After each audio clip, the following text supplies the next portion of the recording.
ഇതൊരു ചെക്ക് നാടോടി കഥയാണ്. ഏറ്റവും നീളമുള്ള കഥ.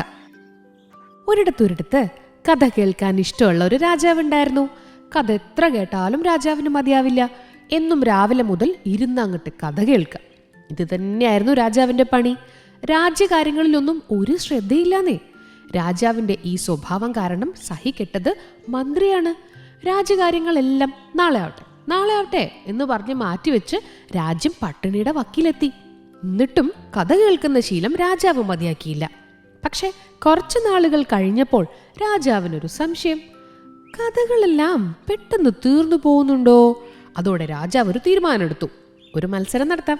അതിങ്ങനെയായിരുന്നു: ഏറ്റവും നീളമുള്ള കഥ പറയുന്നയാൾക്ക് കൈ നിറയെ സമ്മാനം. കഥകൾക്ക് നീളം കുറഞ്ഞാൽ 100 അടി കിട്ടും.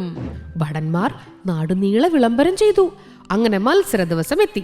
ആദ്യത്തെയാൾ രാവിലെ മുതൽ വൈകുന്നേരം വരെ കഥ പറഞ്ഞു. രണ്ടാമത്തെയാൾ 2 ദിവസം നിർത്താതെ കഥ പറഞ്ഞു. പക്ഷെ കഥയിൽ മുഴുകിയിരുന്ന രാജാവിന്റെ കണക്കിൽ അതെല്ലാം തീരെ ചെറിയ കഥകളായിരുന്നു അത്രേ. പാവം കഥ പറച്ചിലുകാർ അടിയും വാങ്ങി മടങ്ങി. അടി മേടിച്ച് പിന്നെ ആരും കഥ പറയാൻ വരാതെയായി. അങ്ങനെ ഇരിക്കെ ഒരു ദിവസം കൊട്ടാരത്തിലെ ഒരു അപ്പൂപ്പൻ കഥ പറയാൻ വന്നു.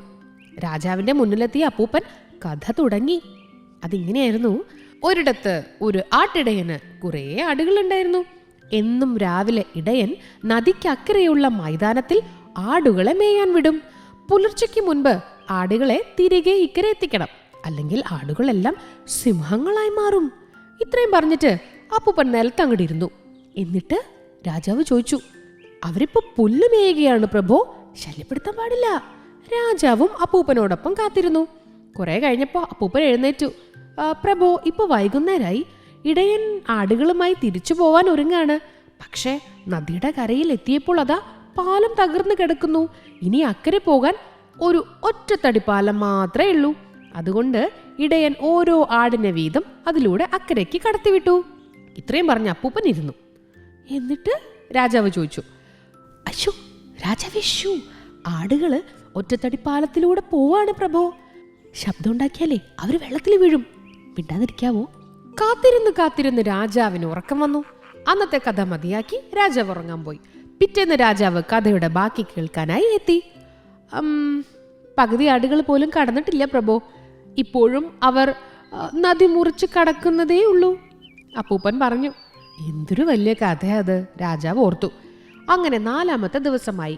അപ്പൂപ്പൻ പിന്നെയും പറഞ്ഞു തുടങ്ങി. ആടുകൾ മുഴുവൻ നദിക്കരയെത്തി. അപ്പോഴേക്കും നേരം വെളുത്തു തുടങ്ങി.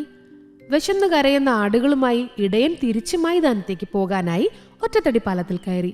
അങ്ങനെ ഓരോ ആട് വീതം നടന്ന് മൈതാനത്തെത്തി.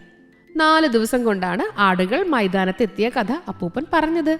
അടുത്ത 4 ദിവസം ആടുകൾ പുല്ലുമേയുന്ന കഥ. അങ്ങനെ നീണ്ടു പോയി. രാജാവിനും മടുത്തു. മത്സരത്തിലെ വിജയി നിങ്ങൾ തന്നെ. ഇനിയെങ്കിലും ആടുകളെ തിരിച്ചു കൊണ്ടുവരൂ, സഹികെട്ട രാജാവ് പറഞ്ഞു.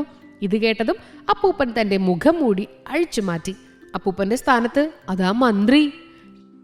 ക്ഷമിക്കണം പ്രഭു, ആടുകൾ ഇപ്പോഴും പട്ടിണിയിലാണ്, മന്ത്രി പറഞ്ഞു. അതിന്റെ അർത്ഥം രാജാവിന് മനസ്സിലായി. രാജ്യം ഭരിക്കേണ്ട താൻ കാരണം പ്രജകൾ ദരിദ്രരാണ്.